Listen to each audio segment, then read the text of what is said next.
हम लोग श्रीमद् भागवतम के दूसरे स्कंद के चौथे अध्याय के 8वें श्लोक को देख रहे हैं और ये परीक्षित महाराज के प्रश्नों का वर्ण सुन रहे हैं हम लोग, जो फिर से उन्हें किए थे। ये प्रश्न नहीं है, 8वां श्लोक प्रश्न नहीं है। इनके सब सोचें कि 8वां श्लोक भी प्रश्न है, तो नहीं है।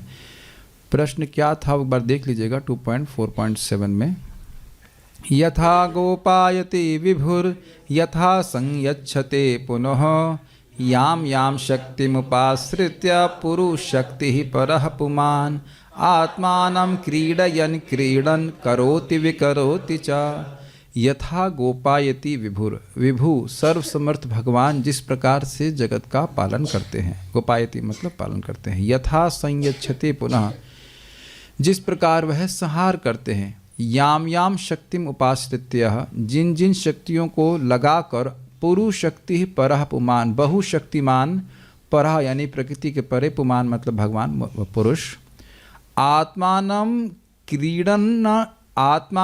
क्रीडन करोति, स्वयं क्रीड़ा करते हैं। और इसका अर्थ क्या था? सर्ग, महतत्व और प्रधान आदि की अहंकार यानी प्रकृति के तत्वों की सृष्टि करते हैं। यहाँ जो उपस्थित भक्त हैं, किसको ये बात नहीं समझ में आ रही है, घबराइए मत। बहुत से भक्तों को समझ में आ रहा होगा, किसी को बात समझ में आ रही है सृष्टि के बारे में। सर्ग और विसर्ग समझ में आ रहा है।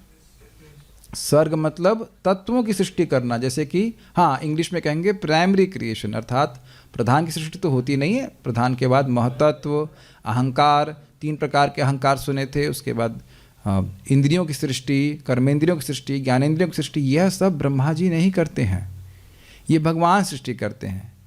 तो इसको सर्ग कहा जाता है। तो कह रहे हैं आत्मानं क्रीडम करोति, और इसका अर्थ लिया था कि भगवान सीधे प्रकृति के संपर्क, सीधे का मतलब उनको स्पर्श नहीं करते हैं, लेकिन सीधा डायरेक्टली इन्वॉल्व होते हैं दृष्टिपात के द्वारा। आत्मानं क्रीडन करोति, क्रीडन शब्द था लीला के अर्थ में। बिना किसी प्रयास के भगवान अब ये सर्ग कर देते हैं। उसके बाद सर्ग करने के बाद आत्मानं क्रीडयन विकरोति, अपने अंशों को यानी कि ब्रह्मा जी, मरीचि आदि को, जो कि भगवान की विभूति है, उनको खेल खिलवाते हैं, उनको इस सृष्टि लीला में लगाते हैं आगे विसर्ग करने के लिए, आगे सृष्टि करने के लिए। जब शरीरें हमारे सृष्टि हुई, सबकी सृष्टि करवा रहे हैं। आप अगर ये माने या ना माने, या मानने वाली बात क्या, खाली ऑब्जर्वेशन की बात है कि जगत में जितनी संतान उत्पन्न हो रही हैं, ये भी भगवान के आयोजन से हो रही कि नहीं। पिता को प्रेरणा दे रहे हैं, माता को प्रेरणा दे रहे हैं, और हर बच्चे का जन्म एक जादू नहीं है। Is it not a miracle? ये हर जगह हो रहा है इसलिए लगता नहीं है, लेकिन ये मिरेकुलस नहीं है, एक अद्भुत बात है। The birth itself is miraculous. तो सृष्टि भगवान करा रहे हैं कि नहीं, प्रेरित करके लोगों को? कुछ यस नो नहीं लग रहा है। अगर किसी की इच्छा ही नहीं हो संतान उत्पन्न करने की, तो संतान उत्पन्न करेगा ही क्यों? लोगों को शरीर प्राप्त ही क्यों होंगे? देखिए, देवताओं को भी भगवान प्रेरित कर रहे हैं, तब वो कार्य कर पा रहे हैं। प्रेरणा देने वाले भगवान श्री कृष्ण हैं।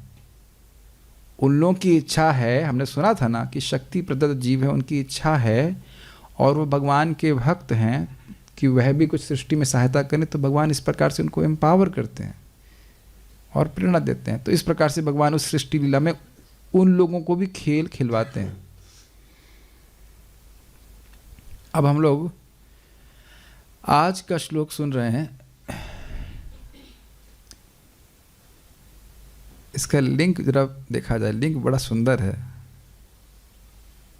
लिंक देख लीजिए, बड़ा अच्छा लगा। निश्चित ही आप प्रायः सब कुछ जानते हैं, तो मुझसे क्यों पूछते हैं? जब इतनी सब बातें आप बोल रहे हो कि भगवान क्रीडन, तो इसका मतलब आप जानते ही हैं। यदि मानो सुखदेव गोस्वामी ये प्रश्न करें, तो इस पर परीक्षित महाराज ये श्लोक कहते हैं कि नहीं नहीं नहीं, ये बहुत कठिन बात है, इसको और अच्छे से आप समझाइए, ये इतना आसान नहीं है। लिंक समझ रहे? लिंक बड़ा रुचिकर है कि आप सब जानते ही तो हैं भाई, आप जानते हैं भगवान आत्म माया, भगवान अपनी आत्म माया अपनी शक्ति के द्वारा सृष्टि करते हैं और पालन करते हैं। तो उत्तर तो आप खुद दे रहे हैं प्रश्न का, लेकिन कहते नहीं ये श्लोक जो है समझ में नहीं आता है, इसकी व्याख्या आप अच्छे से कीजिए। और लेट्स स्टार्ट। नूनं भगवतो ब्रह्मन् हरिर अद्भुत कर्मणः, नूनं भगवतो ब्रह्मन् हरेरद्भुत कर्मणः, दुर्विभाव्यमिवा भाति कविभिश्चापि चेष्टितम्, दुर्विभाव्यमिवा भाति कविभिश्चापि चेष्टितम्, नूनं भगवतो ब्रह्मन् हरिर अद्भुत कर्मणः, नूनं भगवतो ब्रह्मन् हरेरद्भुत कर्मणः, दुर्विभाव्यमिवा भाति कविभिश्चापि चेष्टितम्, दुर्विभाव्यमिवा भाति कविभिश्चापि चेष्टितम्, नूनं भगवतो ब्रह्मन् हरिर अद्भुत कर्मणः, न्यूनं भगवतो ब्रह्मन् हरेरद्भुत कर्मणः, दुर्विभाव्यमिवा भाति कविभिश्चापि चेष्टितम्, दुर्विभाव्यमिवा भाति कविभिश्चापि चेष्टितम्, नूनं भगवतो ब्रह्मन् हरिर अद्भुत कर्मणः, नूनं भगवतो ब्रह्मन् हरेरद्भुत कर्मणः, दुर्विभाव्यमिवा भाति कविभिश्चापि चेष्टितम्, दुर्विभाव्यमिवा भाति कविभिश्चापि चेष्टितम्। मुझे ये आश्चर्य हो रहा है कि पहले तो बातें आसान थी, तब कम लोग आ रहे थे, अब जब कठिन हो रही है तो जूम पे अधिक लोग आ रहे हैं। ये क्या लॉजिक है? अब वाकई कठिन हो रहा है, सृष्टि के बारे में बातें तो अधिक लोग सुनना चाहते हैं। Anyhow it gives me happiness, लेकिन बीच में बहुत भक्त ड्रॉप कर गए थे। I don't know for what reason, but anyways happy to see devotees. Yes. नूनं भगवतो ब्रह्मन् हरेरद्भुत कर्मणः, नूनं भगवतो ब्रह्मन् हरेर अद्भुत कर्मणः, दुर्विभाव्यमिवा भाति कविभिश्चापि चेष्टितम्, दुर्विभाव्यम इवा भाति कविभिश्चापि चेष्टितम्। आप में से कितने लोगों को ये उच्चारण अच्छे लगने लग गए हैं? एक जेन्युइनली दूसरों को दिखाने के लिए नहीं है, ठीक है ना? Is it not a transformation? मैं कुछ स्पेसिफिक पूछ रहा हूँ, अभी अर्थवर्थ नहीं पता है, केवल सुनना श्रीमद् भागवतम के श्लोकों को अच्छा लगने लगा है। क्या पहले ऐसा हम लोग पहले रजिस्टर नहीं करते थे? अब एक रस है जो आप प्रत्यक्ष अनुभव कर रहे हैं। सम ट्रांसफॉर्मेशन हैज हैपेंड। मैं समझा पा रहा हूँ मैं क्या कहना चाहता हूँ। So will chant it little bit more. नूनं भगवतो ब्रह्मन् हरिर अद्भुत कर्मणः, नूनं भगवतो ब्रह्मन् हरेरद्भुत कर्मणः, दुर्विभाव्यमिवा भाति कविभिश्चापि चेष्टितम्, दुर्विभाव्यमिवा भाति कविभिश्चापि चेष्टितम्। Devotees can chant. नूनं भगवतो ब्रह्मन् हरेरद्भुत कर्मणः, नूनं भगवतो ब्रह्मन् हरिर अद्भुत कर्मणः, दुर्विभाव्यमिवा भाति कविभिश्चापि चेष्टितम्, दुर्विभाव्यमिवा भाति कविभिश्चापि चेष्टितम्। Chant. नूनं भगवतो ब्रह्मन् हरेरद्भुत कर्मणः, नूनं भगवतो ब्रह्मन् हरिर अद्भुत कर्मणः, दुर्विभाव्यमिवा भाति कविभिश्चापि चेष्टितम्, दुर्विभाव्यमिवा भाति कविभिश्चापि चेष्टितम्। नूनं भगवतो ब्रह्मन् हरेरद्भुत कर्मणः, नूनं भगवतो ब्रह्मन् हरिर अद्भुत कर्मणः,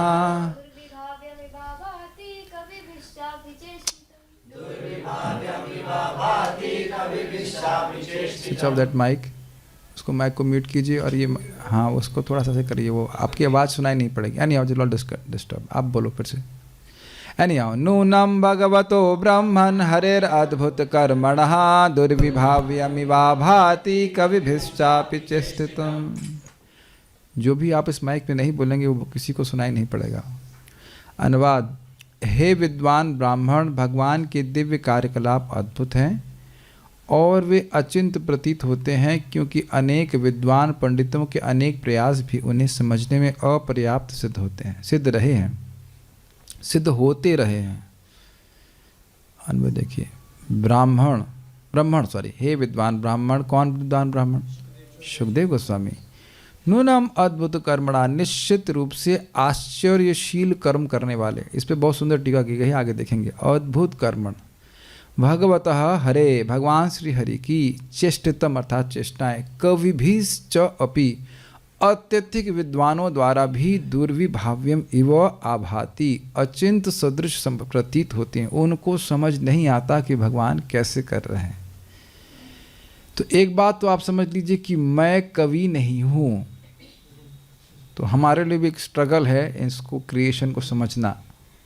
हम तो छोटे बच्चे भी नहीं हैं, हम तो सब सागर जैसा लग रहा है। तो प्रयास किया जा रहा है कि जितना समझ में आएगा उतना समझाने का प्रयास करेंगे। कोई इस सृष्टि को नहीं समझ रहा। आपने सुना ना, अधीश्वरई दुर्विभाव्यम, ब्रह्मा जी के द्वारा भी दुर्विभाव्य है।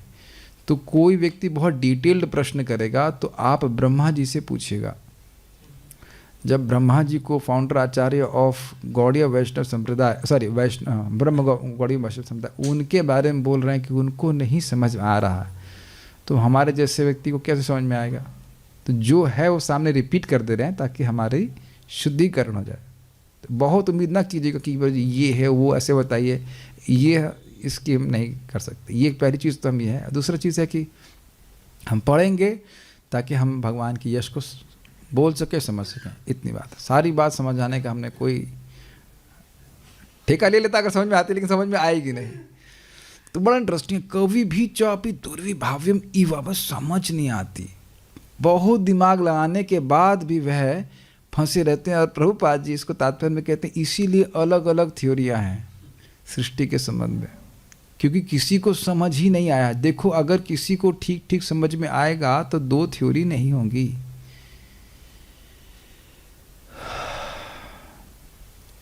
किसी को नहीं समझ में आ रहा है, इसीलिए थ्योरी पे थ्योरी बन रही हैं। हम लोग भगवान कृष्ण के नित्य दास हैं, ये बात शास्त्र में स्पष्ट है। थ्योरियाँ नहीं बनाई जा रही इस पे अलग अलग। कृष्ण भगवान हैं, ये सत्य है। गीता में पग पग पे लिखा तो चेंज नहीं करते। और नहीं पता होगा तो थ्योरियाँ चलती रहेंगी। थ्योरी मतलब ही वो सत्य नहीं है, किसी की विवेचना है। तो वो लोग समझ नहीं पा रहे हैं, एकदम डार्क में है। प्रभुपाद इस बात को बहुत फोकस करेंगे। तो बहुत बुद्धिमान लोग भी उन लोग के द्वारा दुर्विभाव्य, इसलिए शास्त्र के प्रमाण से ही स्वीकार करना होगा। अपनी बुद्धि लगाएगा तो व्यक्ति कभी इस बात को नहीं समझ पाएगा कि भगवान सृष्टि कैसे कर रहे हैं। क्या हम कभी धारणा कर सकते हैं कोई व्यक्ति केवल देख करके सृष्टि कर सकता है? बिल्कुल नहीं कर सकता। ये हमारे मन में भी नहीं आ सकता। अगर आना होता तो आज तक कोई साइंटिस्ट जरूर स्पेक्युलेट कर चुका होगा। साइंटिस्ट स्पेक्युलेट करके ये जरूर बोल सकते हैं कि सब कुछ बम विस्फोट से आया, लेकिन वह कभी नहीं सोच पाए। आज तक कोई साइंटिस्ट कोई थ्योरी नहीं दिया है कि एक भगवान महाविष्णु हैं जो हल्का सा ग्लांस करते हैं और प्रधान पे दृष्टिपात करते हैं, उसमें जीव और काल शक्ति का क्षोभ करते हैं। इतना उनकी रेंज ही नहीं है स्पेकुलेशन की। और जब वे शास्त्र से सुनेंगे तो क्या कहेंगे? तो कपोल कल्पना। और तुम जो कल्पना कर रहे हो वो सही है। तो इसीलिए एक शिक्षा यह भी है कि जब तक भगवान की सृष्टि लीला इतनी अद्भुत, इतनी कॉम्प्लेक्स है कि ब्रह्मा जी को भी समझ में नहीं आ रही। तो जितना शास्त्र में वर्णन है उसको उसी प्रकार ग्रहण हमें करना होगा। नूनम भगवतो ब्रह्मन हरिर अद्भुत कर्मणा, निश्चित ही भगवान हरि के कर्म बहुत अद्भुत हैं। हे ब्राह्मण सुखदेव गोस्वामी, क्यों ऐसा? तो कह रहे हैं दुर्विभाव्यम इवा भाति कविभिश्च चापि चिष्टितम। तो एक अर्थ यहाँ पे देखिए, अन्वय अलग अलग प्रकार से किया जा सकता है। अन्वय यहाँ पे जो किया गया उसका अर्थ ये है कि इनकी चेष्टा को कवि, जो इनकी चेष्टाएं हैं भगवान की, वह कवियों के द्वारा भी दुर्विभाव इवा, दुर्विभाव के समान होती, समझ में नहीं आती हैं। दूसरा एक अर्थ जो प्रपात ली है उसको वैसे भी समझ सकते हैं कि देखिए, चेष्टा करने पे भी कि समझ जाए, चेष्टा करने पे भी, चेष्टा का मतलब ही होता है कि कुछ गोल लेके आप कुछ काम कर रहे हैं। मैं जैसे यहाँ पे पढ़ाने की चेष्टा कर रहा हूँ कि आप समझ पाएं, आप समझने की चेष्टा कर रहे हैं, उम्मीद है कि आपको समझ में आए। चेष्टा का मतलब ही होता है कि कुछ उद्देश्य लेके कर्म करना। जैसे ब्रश करना एक चेष्टा है जिसपे हम चाहते हैं कि हमारे दांत साफ हो जाएं। चेष्टा समझ रहे? चेष्टा व्यर्थ का कुछ कर्म नहीं कि कुछ नहीं है, बिना प्रयोजन काम कर रहे हैं। प्रयोजन लेके जब कोई काम किया जाता है तो उसको चेष्टा कहते हैं। तो कह रहे हैं, प्रभुपाद ने बड़ा सुंदर उसकी तरह से क्या कि नूनम को अर्थ क्या लिया गया है? कम पड़ती है। और कह रहे हैं कि भगवान की जो कर्म हैं वो इतने अद्भुत हैं कि जो कवि लोग हैं, जो बहुत निपुण लोग हैं, वह भी खूब चेष्टा करते हैं, फिर भी वो कम ही पढ़ते हैं, उनकी चेष्टा कम ही पड़ती है, और भगवान की लीला स्पेशली सृष्टि लीला ये दुर्विभाव समझ नहीं आती है कि क्या है। तो इस प्रकार से दोनों अर्थ आप लोग बैलेंस कर पा रहे हैं, ठीक है।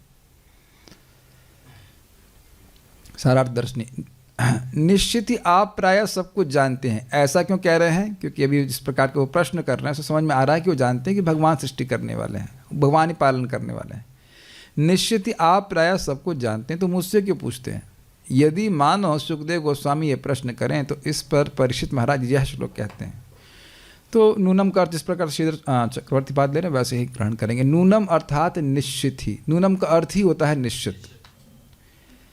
भगवतः चेष्टितम अर्थात भगवान की यह सृष्टि आदि चरित्र नहीं है, चेष्टितम क्यों कह रहे हैं? भगवान ने चेष्टा करी है, भगवान ने इच्छा करी ये प्रयोजन लेके कि जीवों को शरीर प्राप्त हो और पुरुषार्थ करने के लिए या भोग प्राप्त करने के लिए, धर्म अर्थ काम मोक्ष भगवत प्रेम जो वो चाहें उसके लिए उनको शरीर दिए जाएं।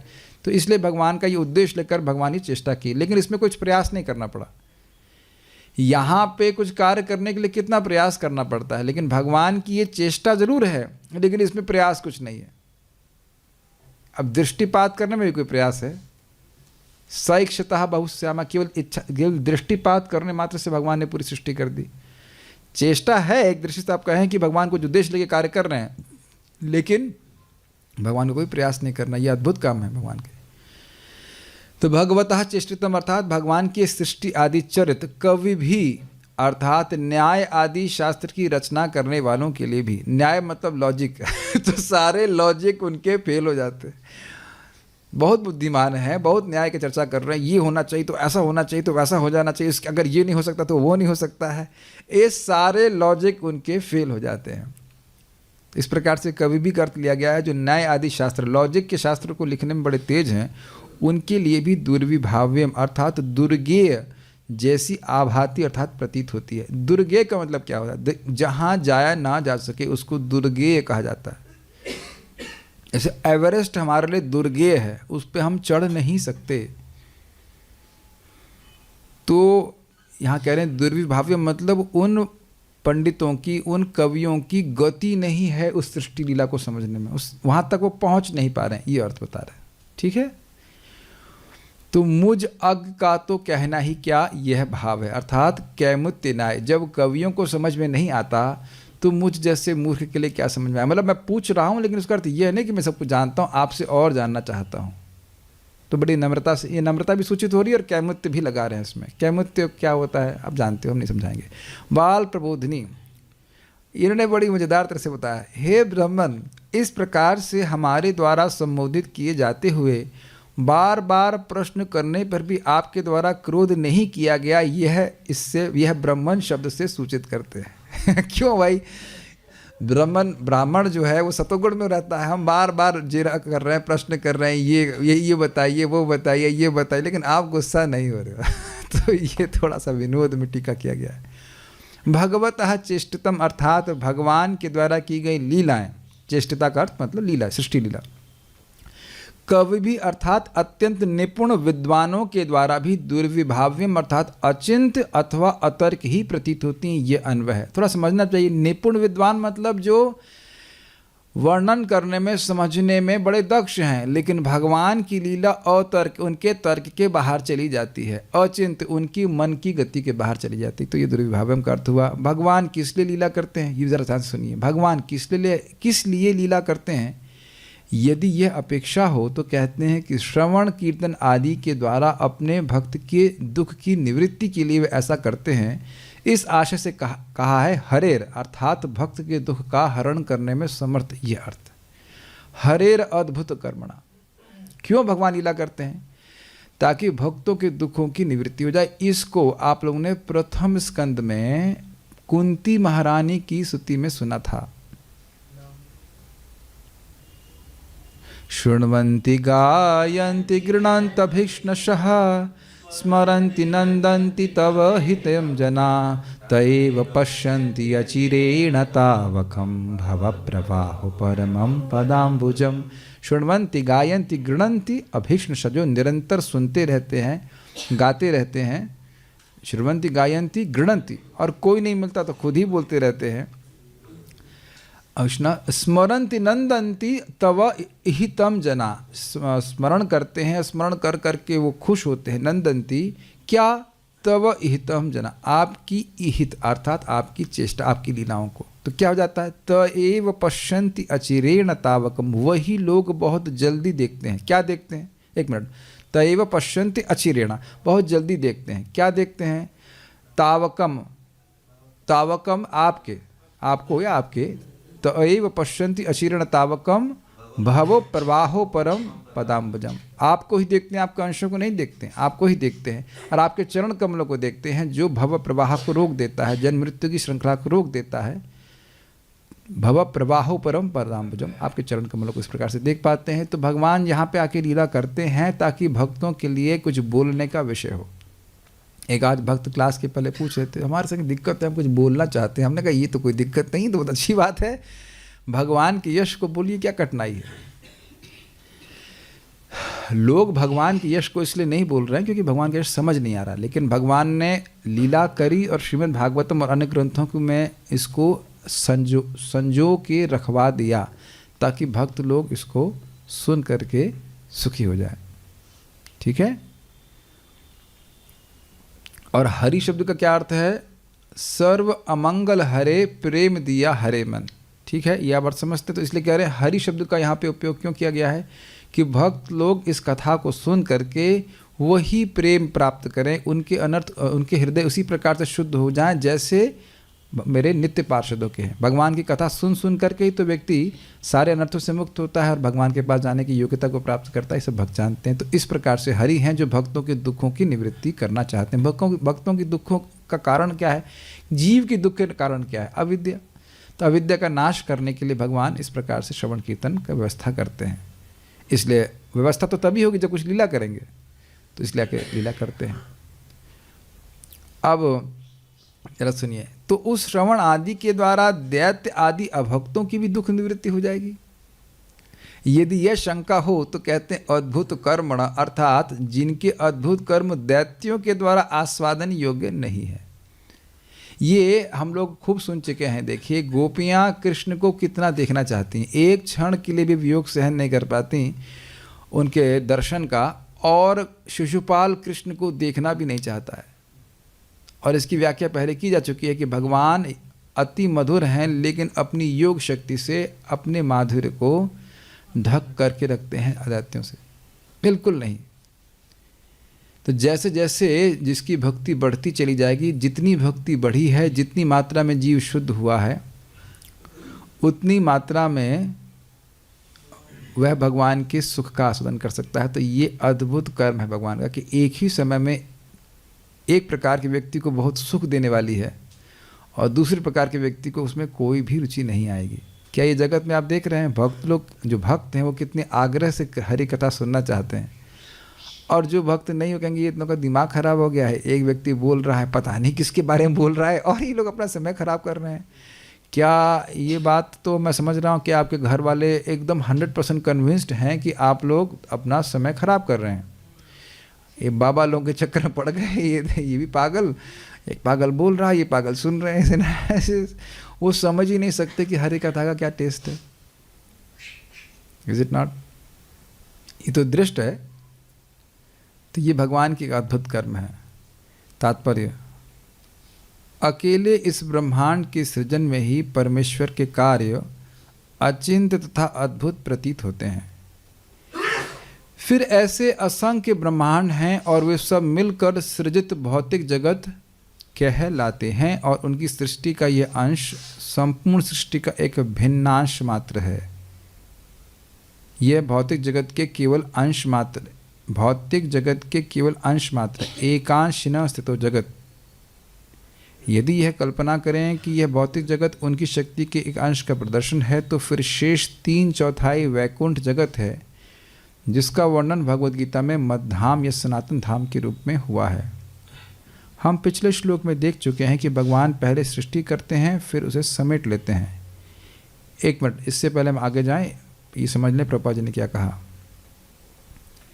इस ब्रह्मांड की सृष्टि अचिंत्य है और फिर ऐसे असंख्य ब्रह्मांड है, ये भी आप जानते हैं, जो महाविष्णु के शरीर से प्रकट होते हैं। ये सबको मिला करके भौतिक जगत कहा जाता है।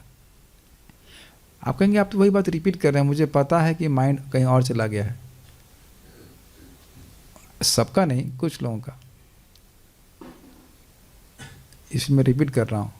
प्रभुपाद जी क्या व्याख्या कर रहे हैं, कोई गैस कर सकता है इस श्लोक से किस शब्द की व्याख्या कर रहे हैं?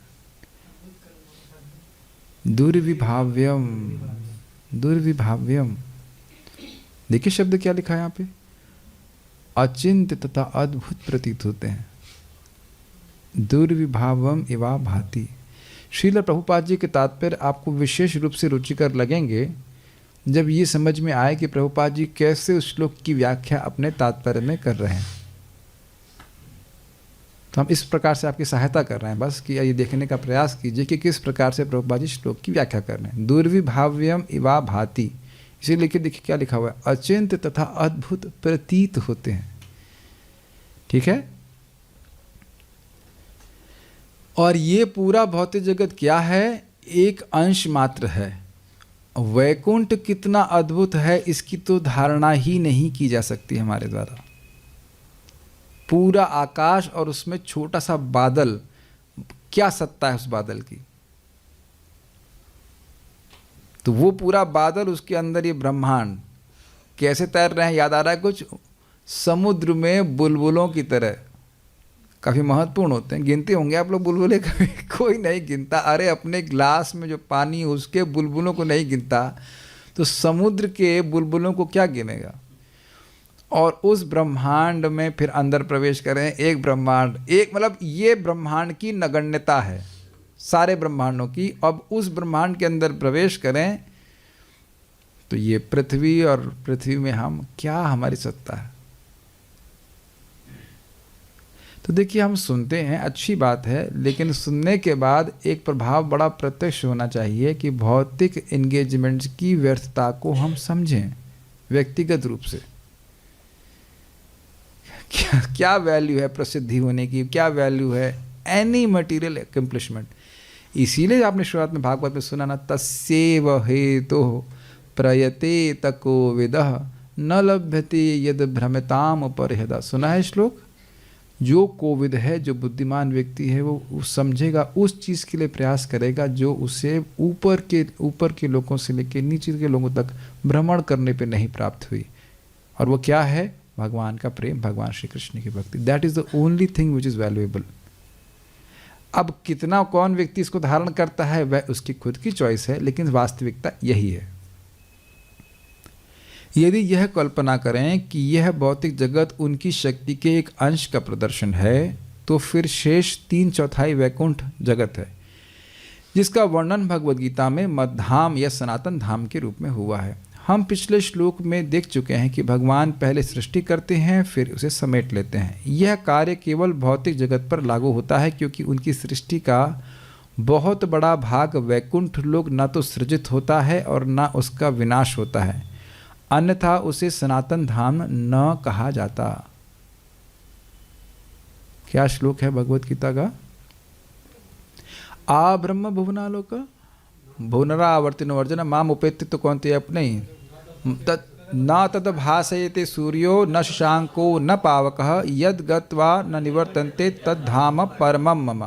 जहाँ पे सूर्य की आवश्यकता नहीं है, चंद्रमा की आवश्यकता नहीं है, अग्नि की आवश्यकता नहीं प्रकाश के लिए, वो मेरा धाम है, सनातन परम धाम है, दिव्य धाम है।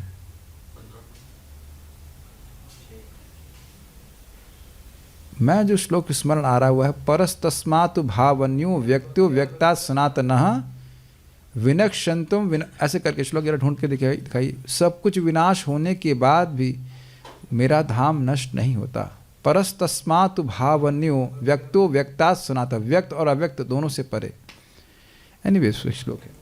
तो भगवान का धाम सनातन है, उसकी सृष्टि कभी नहीं होती, वह शुद्ध सत्व का प्राकट्य है, भगवान की संदनी शक्ति का। तो फिर प्रश्न होंगे कब प्रकट हुआ? अब क्यों हमारी जगत में कठिनाई ये है कि हम हर चीज़ को प्रकट और अप्रकट होते हुए देखते हैं। तो जैसे बोल दें कि शुद्ध सत्व का प्राकट्य है तो प्रश्न आ जाएगा कि कब हुआ, लेकिन ऐसा होता नहीं है। दिखाइए कौन सा श्लोक है। हाँ 8.20 है। परस्तस्मात् भावन्यो व्यक्तो व्यक्ता सनातनः यह स सर्वेषु भूतेषु निश्चितसु न विनश्यति। तो यहाँ पे भगवान बता रहे हैं कि इसके अलावा भी एक और अव्यक्त अवस्था है, भगवान का धाम है, जो यहाँ पे सब कुछ नष्ट होने के बाद भी उसकी स्थिति बनी रहती है। तो ये भगवान श्री कृष्ण का धाम है और इधर पहुँचने के लिए व्यक्ति को प्रयास करना चाहिए। एटलीस्ट इस जन्म में ना पहुँच पाएँ तो कम से कम और पास पहुँचें, और शायद हम पहुँच ही जाएं, ये भी संभावना है। भगवान अपने धाम में रहते हैं और उनका दिव्य नाम, गुण, लीलाएं, पार्षद तथा व्यक्तित्व, ये सभी उनकी विभिन्न शक्तियों तथा अंशों के प्रदर्शन है।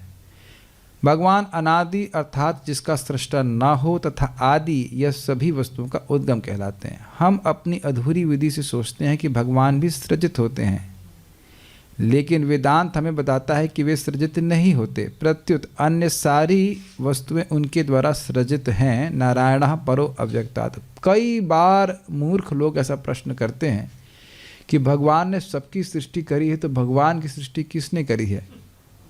उनसे पूछो तुम्हारी मूर्खता ने भगवान की सृष्टि करी है, या उनका उत्तर यही होना चाहिए।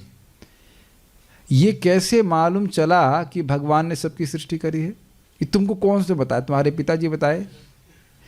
हो सकता बताया हो, लेकिन ये प्रश्न बनेगा कि यह कैसे मालूम चला कि भगवान ने सबकी सृष्टि करी है?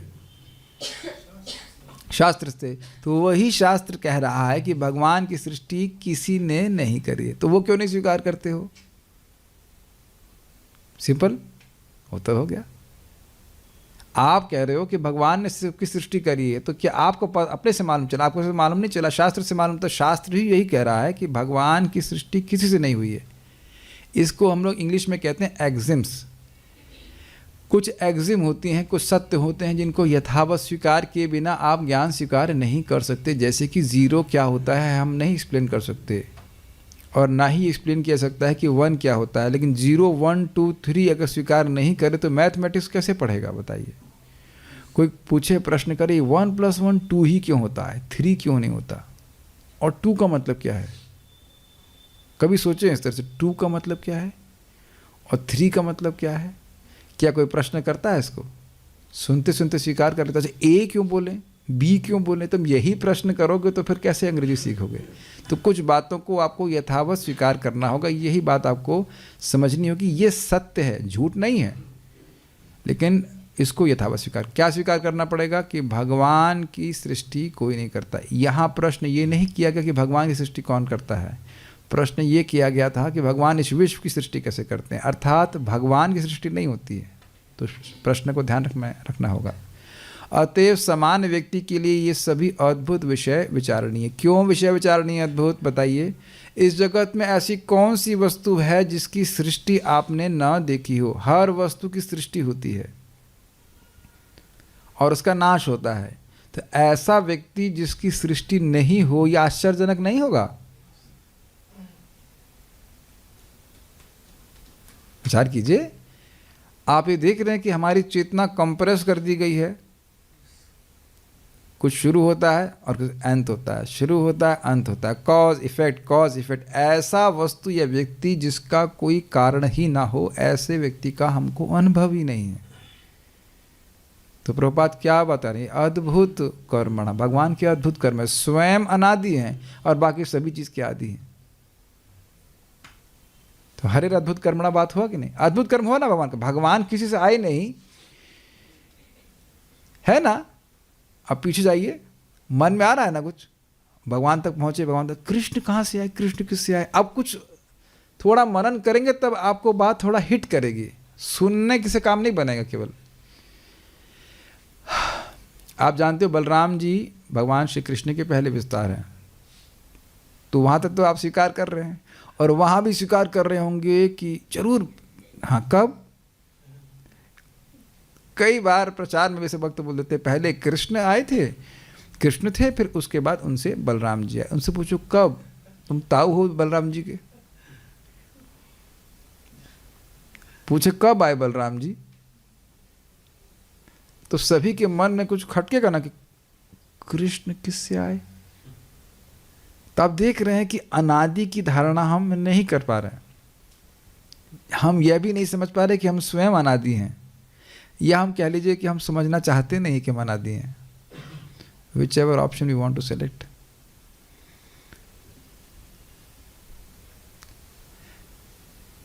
डू यू एग्री कि हम समझना नहीं चाहते कि हम शाश्वत हैं? Now this is a difficult question. चलिए ईमानदारी से बताइए, कितने लोग वाकई ये स्वीकार करेंगे कि हम ये विचार, हम स्मरण नहीं करना चाहते कि हम शाश्वत हैं? प्रश्न समझ में आ रहा है कि प्रश्न ही नहीं समझ में आ रहा है? हाथ नहीं खड़ा करवा रहे, आप अपने से विचार कीजिएगा कि क्या ऐसा तो नहीं कि मैं स्वयं ही इस प्रश्न को नज़रअंदाज करना चाहता हूं कि मैं शाश्वत प्राणी हूं और इस जगत की बहुत अत्यंत, इंग्लिश में कहते हैं इफिमेरल, क्षण भंगुर वस्तुओं में फिक्स्ड हूं अपनी चेतना को। ये एक विचारणीय बात है, आप विचार कीजिएगा। हम इसको कुछ बातें खाली विचार के लिए छोड़ दे रहे हैं, अगर समय हो तो विचार कीजिएगा। लेकिन क्लास में अगर हम श्रवण के संग थोड़ा थोड़ा सो भी रहे हैं तो विचार कैसे होगा वो आप देख लीजिएगा। कोई बात नहीं, ये विषय बड़े बड़े विद्वानों के लिए भी अचिंत्य। क्या विषय अचिंत्य है? कृष्ण स्वयं अनादि हैं, लेकिन सब कुछ उनसे आ रहा है।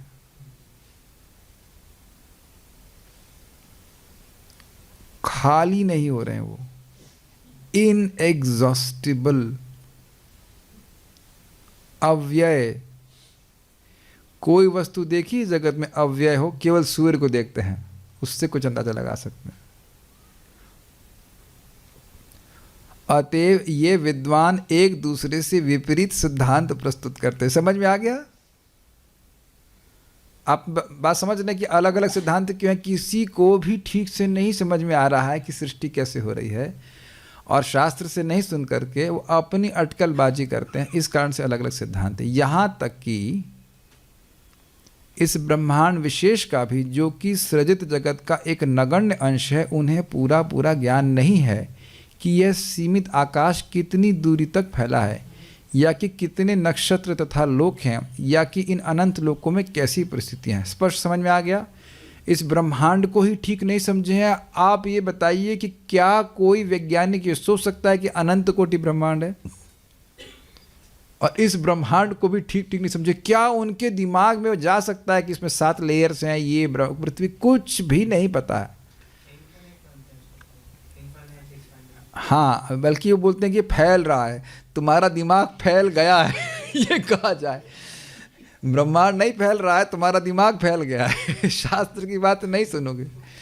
ध्यान दीजिएगा कि इधर से लग रहा है कि ब्रह्मांड बहुत बड़ा है, लेकिन अगर आपने दूसरे स्कंद को बहुत ध्यान से सुना है तो आपको याद है कि कपित फल नहीं, हम लोग एक उदाहरण लिया था इसका, रुकिए, एक फल था चेरी ना, क्या ना एक उदाहरण, लीची का जैसे बीज बहुत छोटा होता है और गूदा बहुत ज़्यादा होता है, तो उसी प्रकार से ब्रह्मांड जिसमें हम लोग अंदर रह रहे हैं वो बहुत छोटा है, और उसकी जो लेयर्स है इसके ऊपर वो 10-10 गुना बहुत बड़ी हैं। ब्रह्मांड अपने आप में भी बहुत छोटा है, और हमारा ब्रह्मांड तो और छोटा है। This should make us humble. His Holiness Radhanath Maharaj बोलते हैं, if a devotee, a person has a very slight realization of greatness of God, then first thing is that he'll become humble. अगर किसी व्यक्ति को भगवान की महानता का थोड़ी सी भी अनुभूति है तो पहली चीज़ है कि वह नम्र हो जाएगा। यानी कि अगर हम नम्र नहीं हैं तो इसका अर्थ यह है कि भगवान की महिमा का हमें कुछ पता नहीं है। अगर हम सोच रहे हैं कि हम किसी भी तरह से महान हैं, कुछ भी तरह से महत्वपूर्ण हैं, तो इसका मतलब है कि भगवान की महिमा का कुछ अंदाजा नहीं, इसलिए सुनना चाहिए। अगर कोई कहे कि मैं बहुत, एक बार प्रभुपाद से एक व्यक्ति आके बोला, प्रभुपाद मैं बहुत, I am the most fallen, तो प्रभुपाद ने कहा, you are not the most anything, you are simply insignificant. और अब आप लोग शायद आप विचार करेंगे, प्रभु जी ये तो बड़ी भयजनक बात है। क्या आप लोग मानते हो कि इनसिग्निफिकेंट होना एक बहुत डरावनी बात है? But that's what we can be, because that's what we are. कुछ समझ रहे हैं मैं क्या कह रहा हूं? आप ये देख रहे हैं कि कहीं ना कहीं हम सभी लोग सिग्निफिकेंट होने का प्रयास कर रहे हैं, and it's like a bondage, it's like a chain in the mind, कि हमें अटेंशन प्राप्त हो, हम श्रेष्ठ हों, हम ये हों और वो हों, जबकि हम लोग हैं इनसिग्निफिकेंट। आज मैं नेटवर्क प्रो से डिस्कस कर रहा था, हमारे जहाँ पे अचार भी बनता है, तो चींटियाँ आ रही थी, तो एक तो बात कितनी चींटियाँ, तो करें इसी क्षेत्र में करोड़ों चींटियाँ होंगी। तो सी उसी प्रकार से जीवात्मा तो सब बराबर ही है ना, कोई अंतर तो है नहीं। ये एक बहुत बड़ी परेशानी है कि हम केंद्र में रहना चाहते हैं जबकि हम इनसिग्निफिकेंट हैं। जब ब्रह्मांड ही इनसिग्निफिकेंट है तो हमारी क्या स्थिति। बहुत हेल्प करता है अगर इस विचार को हम थोड़ा सा अपने चित्त में रखें। तो एनीहाउ यहाँ पे बात आ रही है कि वो इस ब्रह्मांड को ही नहीं समझ पा रहे और इसी पे हजार तरह की थ्योरी दे रहे हैं। दुर्विभाव्यम इवा भाति। आधुनिक वैज्ञानिकों को इन सब के विषय में अपर्याप्त ज्ञानम है। नूनम शब्द की व्याख्या प्रभुपाद कर रहे हैं। नूनम मतलब अपर्याप्त के अर्थ में लिया था प्रभुपाद में से। उनमें से कुछ यह विचार करते हैं कि सारे आकाश में 10 करोड़ लोग हैं। उनसे पूछो तुमने कैसे गिना? एकदम अंधविश्वास, तुरंत अंधविश्वास। हाँ साइंटिस्ट तो गिन के आया लगता है। 21 फरवरी 1960 को मॉस्को से एक समाचार विज्ञापित हुआ जो इस प्रकार है। प्रभुपाद का अद्भुत तात्पर्य। रूस के प्रसिद्ध ज्योतिर्विज्ञान के प्रोफेसर बोरिस वारंत्सोव वेलियामिनोव ने कहा है कि ब्रह्मांड में ऐसे असंख्य लोक होने चाहिए जहां तर्कशील प्राणियों का निवास है। अब ये थ्योरी दे रहा है, उसे कुछ पता नहीं है। ऐसा संभव है कि ऐसे लोकों में पृथ्वी जैसा ही जीवन फल फूल रहा हो। इस पे बहुत रिसर्च चल रही है। रसायन विज्ञान के डॉक्टर निकोलाई चिरोव ने अन्य लोकों के वायुमंडल की समस्या पर विचार करते हुए इंगित किया कि उदाहरण के तौर पे कहा जा सकता है कि मंगल लोक का जीव शरीर के कम ताप से सामान्य जीवन के लिए अपने को अच्छी तरह अनुकूल बना सका। उसने कहा कि उसे लगता है कि मंगल लोक के वायुमंडल का संगठन उस लोक के अभ्यस्त प्राणियों के जीवन के लिए सर्वथा उपयुक्त है और उन्होंने अपने को तदनुसार ढाल लिया है। अब ये प्रभुपाद जी से बात नहीं क्यों कह रहे हैं? प्रभुपाद जी खाली बोलना चाहते हैं कि किस प्रकार से दुर्विभाव्य है। क्या दुर्विभाव्य है? इस पृथ्वी पे तो हम जीवन देख रहे हैं, क्या दूसरे ग्रहों पे भी जीवन हो सकता है? बचपन से ही मुझको इसमें बहुत रुचि थी, इस विषय के ऊपर हम बहुत पढ़ा करते थे उसके ऊपर, तो बहुत रिसर्च चल रही है। आज भी आप सुनते होंगे कहाँ वो क्या भेज रहे हैं, कौन सा ये प्लैनेट है, मंगल मिशन, ये मिशन है वो मिशन, और आज तक वो खाली धूल ही खा रहे हैं। समझ नहीं पा रहे कि वहाँ पे कोई है नहीं। और ये सोचिए क्या उनके मन में कभी आ सकता है कि सूर्य पे भी लोग रह सकते हैं? सूर्य पे कोई रह सकता है, वह कभी सोच सकते हैं? तो आप देख रहे हैं कि साइंटिस्ट का ज्ञान कितना निम्न है। और भगवत गीता के द्वारा हम बड़ा स्पष्ट जानते हैं, इमं विवस्वते योगम प्रोक्त वाहनम अव्ययम विवस्वान मनवे प्राहा मनुर इक्ष्वा कवि ब्रवीत। भगवान श्री कृष्ण कह रहे हैं कि इस ज्ञान को मैंने सूर्यदेव को दिया।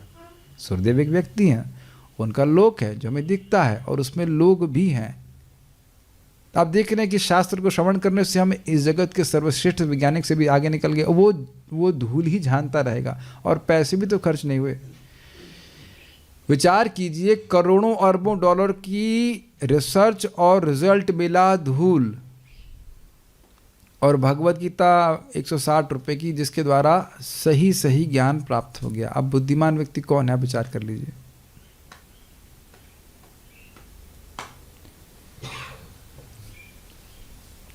विभिन्न लोकों में प्राणी की अनुकूलन क्षमता का वर्णन ब्रह्म संहिता में विभूति भिन्नम के रूप में वर्णित है। तद ब्रह्म निष्कलम अनंत न ते ते प्रभावनया विहिताश्च, यानी श्लोक भूल रहा हूँ। हाँ, यस्य प्रभा प्रभवतो जगदंड कोटि कोटिशेष वसुधादि विभूति भिन्नम तद ब्रह्म निष्कलम अनंतम अशेष भूतम गोविंदमादि पुरुषम तमहं भजामि। यस्य प्रभा प्रभवतो, जिनकी प्रभा से प्रभव यानी कि प्रकट होता है, प्रभवतो जगदंड कोटि, जितने अनंत कोटि ब्रह्मांड हैं। यस्य प्रभा प्रभवतो जगदंड कोटिम कोटिश्वशेषु वसुधादि विभूति भिन्नम, और उसमें करोड़ों करोड़ों ब्रह्मांड करोड़ों करोड़ों ग्रह हैं जिसमें विभिन्न प्रकार की विभूतियां हैं। तो वहीं समझ लेना, वहीं रिसर्च समाप्त हो गई कि क्या अन्य ग्रहों पे जीवन है या नहीं है।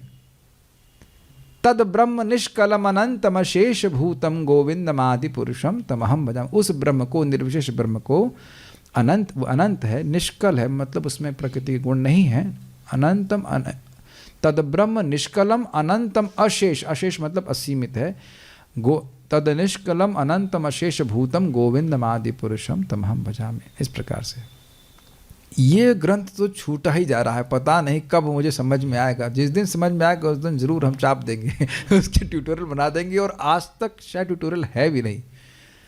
ब्रह्म संहिता बड़ा रुचिकर ग्रंथ है, सारे सिद्धांत एकदम क्लियर हो जाते हैं, लेकिन अभी उधर हमारे लिए दुर्विभाव्य है, दुर्ज्ञेय है, हमको समझ नहीं आया पूरी तरह से, थोड़ा भी नहीं समझ में आ रहा है, थोड़ा समझ में आता है। एनीवेज, तो ये प्रभुपाद व्याख्या कर रहे हैं कि ऐसा नहीं सोचना चाहिए कि ग्रहों में जीवन नहीं है, बल्कि आप जानते हो कि उच्चतर लोकों में अधिक उच्च चेतना वाले देवताओं का निवास रहता है। अर्थात ब्रह्मांड के असंख्य लोकों में से प्रत्येक में एक विशेष प्रकार का वायुमंडल है, और वहाँ के प्राणी विज्ञान तथा मनोविज्ञान के क्षेत्र में काफ़ी बढ़े चढ़े हैं, क्योंकि वहाँ का वायुमंडल बेहतर है। विभूति का अर्थ है विशिष्ट शक्तियाँ, और भिन्नम का अर्थ है विविध। जो विज्ञानी बाह्य अंतरिक्ष की खोज करने का प्रयास करके यांत्रिक व्यवस्था द्वारा अन्य लोकों तक पहुँचने का प्रयत्न कर रहे हैं, उन्हें यह भली भांति जान लेना चाहिए कि जिन प्राणियों के शरीर पृथ्वी के वायुमंडल के अनुकूल हैं, वे अन्य लोकों के वायुमंडल में नहीं रह सकते। हमारी अन्य लोगों की सुगम यात्रा पुस्तक देखें। मनुष्य को इस शरीर को त्यागने के बाद एक भिन्न लोक में जाने के लिए अपने को तैयार रखना होगा, जैसा कि भगवद गीता में कहा गया। बहुत सिंपल बात देखिए, एक बात हम यहाँ पे क्या सीख रहे हैं, विभिन्न ग्रह हैं, उस पर विभिन्न प्रकार के लोग हैं, और उनकी शक्ति हमसे बहुत अधिक है। ऐसा नहीं है कि आप चंद्रमा पे जाओगे तो वो दिख जाएंगे, क्योंकि उनका शरीर सूक्ष्म है। यहाँ भी भूत प्रेत मैं नहीं देख पाता हूँ, आप नहीं देख पाते हैं, लेकिन जो तंत्र साधना करते हैं वो देख लेते हैं। Does that make sense? हम तो जानते हैं कुछ लोगों को इस प्रकार से, वो बिल्कुल बोल रहे हैं कि इधर घूम रहे हैं, भूत दिख रहे हैं। कुछ लोगों को ऐसी होती है, तो अब वो घूम रहे हैं भूत प्रेत इसी पृथ्वी पे, तो तब भी तो हम नहीं देख पा रहे हैं। आप मेरा लॉजिक समझ रहे हैं? यहाँ पे भूत प्रेत घूमते रहते हैं, और भी यक्ष बहुत से लोग घूमते रहते हैं। पर डराओ मत, रात में एक व्यक्ति, लेकिन सही में ऐसा होता है, आप डरिए मत, लेकिन हम नहीं देख पा रहे हैं। लेकिन जिन लोगों का सामर्थ्य है वो देख पाते हैं। तो चंद्रमा में जाकर के अगर उनका शरीर सूक्ष्म होता ही है, मान लो चले भी गए तो वहाँ कुछ दिखाई नहीं पड़ेगा। तो रिसर्च करने की ज़रूरत नहीं है, जो ज्ञान है वो यथावत बता दिया गया। दूसरा बात यहाँ प्रभुपाद बहुत अच्छा बोल रहे हैं, और कह रहे हैं कि समझना चाहिए कि मनुष्य जीवन ये परमानेंट नहीं है। अब हमने विचार करना है कि इसके बाद हम यहाँ से कहाँ जाएंगे, और ये कभी भी टिकट काटा जा सकता है। ये बात हमको स्मरण रखना चाहिए। This human life is preparation for next life. ये मानव जीवन अगले जीवन की तैयारी है। इसको ही पकड़ें अगर तो बड़ी विरक्ति हो जाती है। यही बात नहीं समझ में आती लोगों को। यार असद ग्रह, असद वस्तु, जो भौतिक वस्तु जो छूटेंगी उसको पकड़ने में लगा हुआ है। आप अपने आप से ही स्वयं प्रश्न कीजिएगा कि ये क्या मुझे क्लिक कर गया है कि ये मेरा जीवन अगले जीवन की तैयारी है। हम लोग पढ़ते हैं, अच्छी बात है, लेकिन विचार कीजिए कि it has descended to me और नॉट। मेरा ये जीवन अगले जीवन की तैयारी है। There is nothing to be achieved in this life. कोई भौतिक अकम्प्लिशमेंट की आवश्यकता नहीं है। बहुत बड़ा इल्यूजन है हमारे लिए। शरीर यात्रा पिचते न प्रसिद्धेद अधकर्मणा, भगवान इसको शरीर यात्रा कह रहे हैं। काफी अच्छा शब्द है, एक यात्रा की तरह। ये शरीर छोड़ ही रहे हैं और अंततोगत्वा शरीर छोड़ना ही है। बस स्वस्थ रहिए भजन कर सकने के लिए। बहुत अच्छा बात बोले। शरीर में क्या कर रहे हैं उसका प्रभाव अगले जीवन में होगा। यान्ति देवव्रता देवान् पितरन् यान्ति पितृव्रता भूतानि यान्ति भूतेज्या यान्ति मदयाजिनोपिमाम। जो लोग देवताओं का व्रत लेकर के भजन करते हैं तो वह देवताओं के लोक में जाते हैं। तो अब प्रभुपाद ये कोट क्यों कर रहे हैं? विचारने बात क्या है? अगर देवताओं के लोक में कोई नहीं रहता तो जाते कैसे? समझ में आया? पितरन यान्ति पितृव्रता, पितरों की पूजा करने वाले पितरों के पास जाते हैं, वहाँ खाली हवा नहीं है। भूतान यान्ति भूतेजा, कोई कहे कि भूत है कि नहीं तो भगवान स्वयं बोल रहे हैं भूतों की पूजा करने वाले भूतों के पास जाते हैं। ये होता है, ध्यान से सुनिएगा, जो भूत प्रेतों की पूजा करते हैं अंत में यहाँ लगता है भूत प्रेतों का उपयोग कर रहे हैं, बाद में वही भूत उसे खींच करके भूत योनि मिले जाता है। कभी तंत्र मंत्र के चक्कर में नहीं पड़िएगा। यहाँ लगेगा बड़ा हम सिद्धि ले रहे पता लगा बाद में वही भूत लेके चला जाएगा। उसके बाद कब मिलेगा भक्ति करने का मौका? आप लोग ऐसे कभी नहीं करने वाले, मैं जस्ट बोल रहा हूँ। नहीं करने वाले ना, ठीक। होप ये सब सिद्धि में नहीं लगेंगे। यान्ति मदयाजिनोपि माम, जो मेरा भजन करते हैं वो मेरे पास आते हैं। बहुत सिंपल श्लोक लगता है ना आपको? और आप कर क्या रहे हो? बहुत सिंपल श्लोक लगता है ना? बहुत सिंपल श्लोक है ना? शायद रट लिए होंगे उसको। रटा भी नहीं यार, रट नहीं लिया तो कम से कम रट तो लिया करो। कितना सिंपल है ना ये श्लोक, बहुत सिंपल लगता है ना, और सिंपल है भी। किसी को शीर्षासन करने की जरूरत नहीं है भगवान के पास जाने के लिए। यान्ति मद याजिनोपि माम। और प्रभुपाद जी अनुवाद करते हैं, यहाँ कैसे अनुवाद किया है पता नहीं, लेकिन प्रभुपाद गीता में कहते हैं ultimately they come to me, है ना? इसमें नहीं, उसमें लिखे हैं प्रभुपाद जी, जो लोग देवताओं की पूजा करते हैं वे देवताओं के बीच जन्म लेंगे, जो भूत प्रेतों को पूजते हैं वे उन्हीं के बीच जन्म लेंगे, और जो मेरी पूजा करते हैं वे मेरे साथ रहेंगे। वहाँ पे कहते हैं अल्टीमेटली हो सकता है कि 2-3 जन्म लग जाए, लेकिन अब आप भगवान के पास जरूर जाएंगे। कितने लोगों को कभी कभी लगता है कि अपना कोई चांस नहीं है, I have no hope, I have no hope. Okay okay, ठीक है, बी होपफुल बी होपफुल, क्योंकि कृष्ण है बोल रहे हैं जो मेरा भजन कर रहा है वह निश्चित मेरे पास आएगा। ऐसे देखिए कि यदि आपको कृष्ण के पास नहीं जाना होता तो आप भक्ति में नहीं आए होते। कृष्ण ने अब बहुत सह लिया, अब इस जीव को, अब रामकृष्ण प्रभु को, और अब मैं इस जगत में दुख नहीं भोगने देना चाहता। ये कृष्ण का संकल्प है, ये हम अपने मन से नहीं बोल रहे हैं। मुचुकुंद महाराज बोलते हैं जब किसी जीव का मुक्त होने का मौका आता है तब उसे भक्तों का संग मिलता है। अब इसको बड़ी गंभीरता समझना चाहिए। हमें और कुछ नहीं करना है, हमारा शरीर निर्वाह हो जाए, स्वस्थ रहने, ताकि हम सुबह उठ के जप कर सकें, भगवान का प्रसाद खा सकें। प्रभुपाद जी इतना सुंदर तात्पर्य में लिखते हैं। मैं थोड़ा भ्रमित हो रहा हूँ कि मैंने कहाँ पढ़ा है। मैं समझता हूँ चैतन्य चरितामृत के अंतिम में पढ़ा है कि जो प्रसाद खाएगा वह भक्त बनेगा ही, केवल प्रसाद खाने मात्र से। अद्भुत है। मैं इसमें स्पष्ट चैतन्य चरितामृत, मैं चैतन्य चरितामृत ही पढ़ रहा हूँ, तिल्ला में ही पढ़ रहा हूँ। जो प्रसाद खाएगा वो भक्त बनेगा ही। प्रसाद खाने, सिंपल, प्रसाद खाएगा।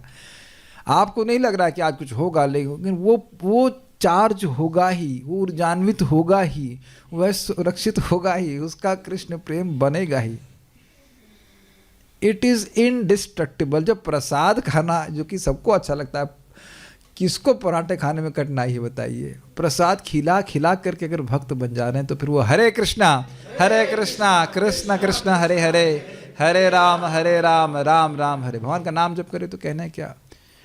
देखिए, ये आप सब लोग का अनुभव होगा कि जब हम बीमार पड़ते हैं तब हमें लगता है कि हम ठीक होंगे ही नहीं। ये कितने लोग का अनुभव है कि नहीं? सभी लोग ना ये ठीक ही नहीं होगा। और जब हम दवा लेना शुरू करते हैं तब भी अश्रद्धा रहती है कि क्या ये वाकई ठीक कर देगी, इतने देर से तो मैं परेशान था। क्या आप लोगों का संभव हुआ है?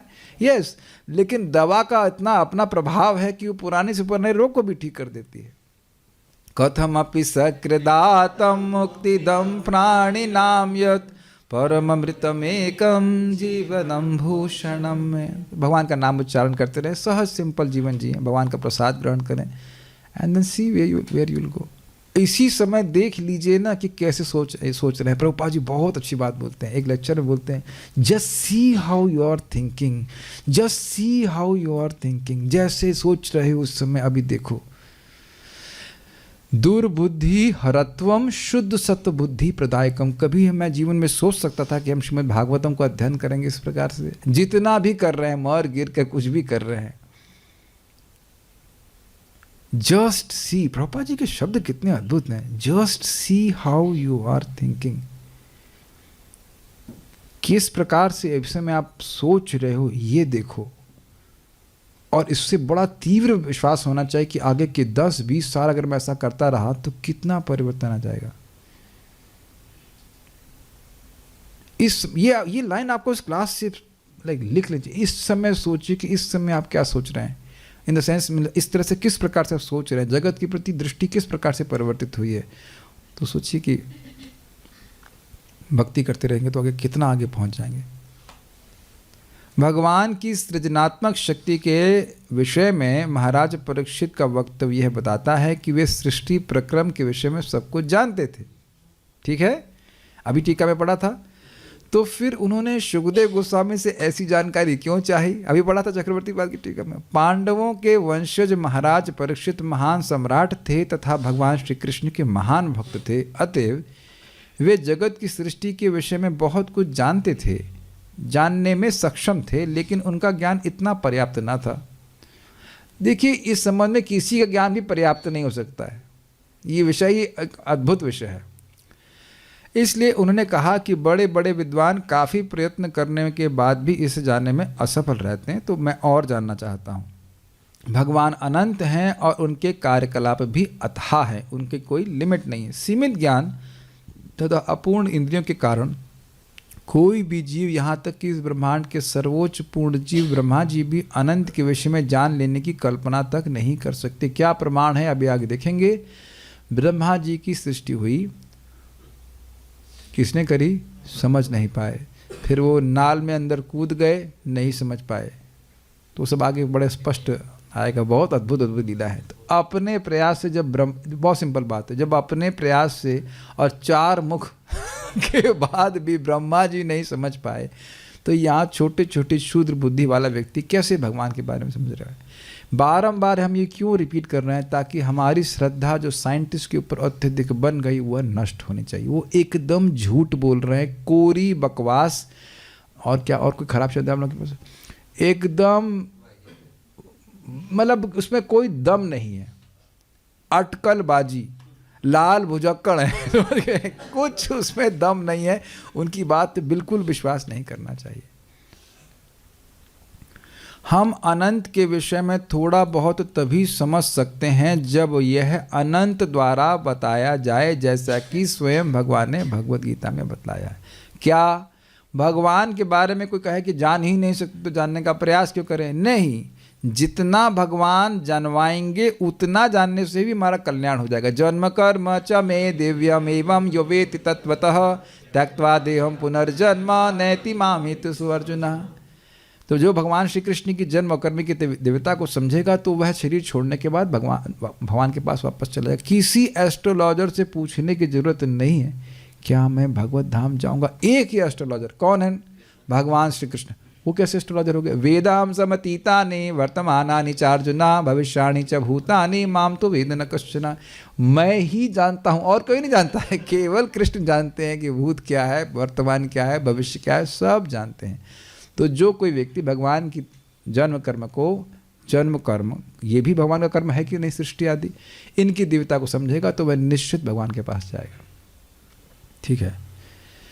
शुकदेव गोस्वामी जैसे प्रबुद्ध व्यक्तियों से भी इस बारे में कुछ हद तक जाना जा सकता है, क्योंकि उन्होंने नारद के शिष्य व्यासदेव जी से इसे सीखा था। इस तरह शिष्य परंपरा द्वारा ही पूर्ण ज्ञान प्रकट हो सकता है, किसी भी व्यवहारिक ज्ञान द्वारा नहीं, चाहे वह प्राचीन हो या आधुनिक। क्या सीखा गया है? भगवान की सृष्टि की लीला इतनी दुर्गेय है कि यदि कोई शिष्य परंपरा में से ग्रहण नहीं करेगा वो कभी नहीं समझ सकता। इसलिए ऐसी टीकाओं पे कभी ध्यान नहीं देना चाहिए जो अन्य आजकल के वैज्ञानिक करते हैं। तो ये बात हमने सुना, ये प्रश्न नहीं था, खाली इस बात को समझा रहे थे कि आप इतना प्रश्न क्यों कर रहे हैं, आप तो सब जानते ही हैं। तो उस पे वो बोल रहे हैं कि भगवान की लीला अत्यंत दुर्विभाव्य है, इसको मैं और अधिक जानना चाहता हूँ। तो यहाँ का विषय यहाँ पर समाप्त हुआ। Krishna has said that those who are worshipping him will go to him, but sometimes I feel that I am not worshipping Krishna. We are not very sincere. Even after this condition, Krishna will accept. कौन है भक्त? Okay, ये अच्छी बात है। अगर हम ये फील करें कि हम सिंसियर नहीं हैं और हम भगवान का भजन नहीं कर रहे हैं, तो ये बहुत अच्छा गुण है, करने लग जाइए। यदि ये भावना आ रही है कि मैं बहुत श्रेष्ठ भक्त हूँ, तो ये बहुत गड़बड़ है। अगर ये भावना आ रही कि भजन नहीं हो रहा है, भगवान मैं तो आलसी हूँ, वैसे हो भी सकता है कि हम आलसी हैं लेकिन ये भावना आ रही है कि मैं तो आलसी हूँ, भगवान मेरे से तो भजन हो ही नहीं रहा है, तो ये बहुत अच्छा है। क्या हम लोग भूल गए श्रील रूप गोस्वामी जी के श्लोक को, जिसको प्रभुपाद जी ने कोट किया था कि मैं कृष्ण का ही भजन करूंगा यद्यपि मैं कर नहीं पा रहा। ब्रिलियंट स्टेटमेंट, शायद आपने ध्यान नहीं दिया था इस पर। हम लोग पढ़ चुके हैं, अभी परसों नरसों पढ़ा था ना, कितना सुंदर श्लोक है श्लोक गोस्वामी जी का, मैं कृष्ण का ही भजन करूंगा यद्यपि मैं कर नहीं पा रहा। मैं समझ रहा हूँ माधवेंद्रपुरी बात नहीं थी। हाँ, तो यदि हमारी भक्ति बढ़ रही है, बल्कि बढ़ रही है, तो आपके मन में यही भावना होगी कि हम कुछ नहीं कर रहे। परम पूज्य गिरिराज महाराज ने, तब वो ब्रह्मचारी थे, उनको संन्यास प्रभुपाद ने नहीं दिया जहाँ तक मैं समझता हूँ, मुझे पता नहीं, लेकिन जो भी है। तो प्रभुपाद से पूछा कि प्रभुपाद मैं सेवा सुबह से शाम तक करता हूँ लेकिन कुछ लगता नहीं कि मैंने कुछ किया है। तो प्रभुपाद ने कहा this is very good, this is called humility. यदि हमारे हृदय में आ रहा है कि हम बहुत भजन कर रहे हैं तो बहुत गड़बड़ है। सुनाई पड़ रहा है सबको? अगर हमारे हृदय में अहंकार आ रहा है कि हम बहुत जप कर रहे हैं, हम बहुत पढ़ रहे हैं, तो कुछ बहुत गड़बड़ हो रहा है समझ में आ रहा है? मैं फिर से रिपीट कर रहा हूँ, यदि हमारे हृदय में जरा सा भी भावना है कि हम बहुत पढ़ रहे हैं, बहुत अच्छा जप कर रहे हैं, बहुत ये बहुत वो, हम डिप्रेशन की बात नहीं कर रहे हैं, लेकिन वाकई भक्ति में प्रगतिशील भक्त तो हमेशा ऐसा ही सोचेगा कि मैं तो अभी कुछ भी नहीं हूँ। प्रमाण क्या है? प्रमाण आप सुन ही चुके हैं, भाव भक्ति का एक स्तर है, उसे मान शून्यता कहते हैं। तो अगर भक्ति करके मान बढ़ रहा है तो शून्य कैसे होगा? आप मेरी बात समझ रहे हैं? अगर मान को ज़ीरो करना है, उसी जगह 1, पहले 1 था, उसका 2, 3, 10, 15, 20 हो रहा है, तो ज़ीरो कैसे होगा? एंड में ज़ीरो हो जाएगा क्या? सो ये अच्छी बात है। और जहाँ जहाँ हमारी न्यूनता हो उसको और बढ़ाने का प्रयास कीजिए, क्योंकि भक्ति का स्वरूप ही है, जो व्यक्ति अच्छे से भक्ति करता है उसको हमेशा यही लगेगा मैं कुछ नहीं कर रहा, मैं कुछ नहीं कर रहा, मैं कुछ नहीं कर रहा। इस पे अगर आपको और सुनना है तो बृहद भागवतामृत की क्लास होने वाली है, उसको आप अटेंड कीजिएगा 12 साल के बाद जब श्रीमद् भागवतम हो जाएगी तब पढ़ाऊँगा बृहद भागवतामृत। वो भागवतम के बाद ही बोली गई है, तो भागवतम के पहले नहीं बोल सकता हूँ उसको। तो बृहद भागवतामृत पढ़ाऊँगा वहाँ पे, या फिर अपने से पढ़ लीजिएगा। बड़ा सुंदर है। नारद जी ने भगवान कृष्ण सामने है, कहा क्या वरदान चाहते हो? कहते आपका कोई भक्त कभी भक्ति करके संतुष्ट ना हो, ये वरदान चाहता हूँ। तो भगवान ने कहा, बड़ा विनोदी, भगवान ने कहा यह वरदान तुम क्यों मांग रहे हो? यह तो मेरी शुद्ध भक्ति का स्वरूप ही है कि भक्त कभी संतुष्ट होते ही नहीं। यही चैतन्य चरितामृत में कोट किया गया है, भक्त मेरा जप करते हैं, कथा सुनते हैं, प्रणाम करते हैं, लेकिन कभी नहीं लगता कि बहुत हो गया है। They are never satisfied. Prabhupada ji से पूछा कि आप क्या चाहते हैं? मैं दोबारा गीता के तात्पर्य को लिखना चाहता हूँ क्या प्रभुपाद जी के तात्पर्य ब्रिलियंट नहीं, सुपर ब्रिलियंट हैं, लेकिन कभी भक्त तृप्त नहीं होते। वयम तु नावितृप्यामा उत्तम श्लोक विक्रमे यच शृण्वताम रसज्ञानाम स्वादु साधु पदे पदे। तो ये तो अच्छी बात है। Okay, so no more questions, will stop here. Srimad Bhagavatam की जय, श्रील प्रभुपाद की जय, निताई गौर प्रेमानंदे।